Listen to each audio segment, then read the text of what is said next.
kayang kaisda ito? Ano? Ang kulo.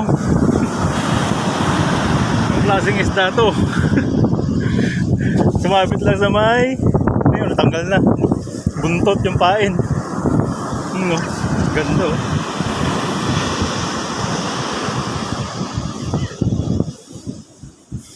Ewan.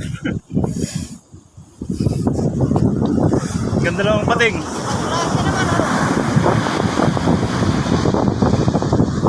Wala ko nakakita ng lagi yung ganyan. Nag-iyo pating na kanto siguro. Nangangain ng tao. Ay. Sana tama niya. Nabuntot. Sila ko. Ay, sumabit lang. Sinibad niya siguro. Di man nakakon doon sa may bunyi ako. Yung hirap ng wala lumatagi. Ay, ngayon ako nakakita ng lagi yung ganyan.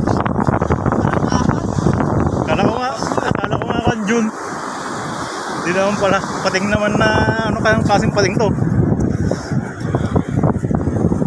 Pinuulat kaya yan? Buntot lang, ang ganda lang katawan niya, ano? Ganda nga lang eh. Ngayon ako nakakita ko na, 48 years old na ako. Ngayon wala ko nakakita ng lagi yung ganyan. Pakawalan na natin. Release, baby. Go!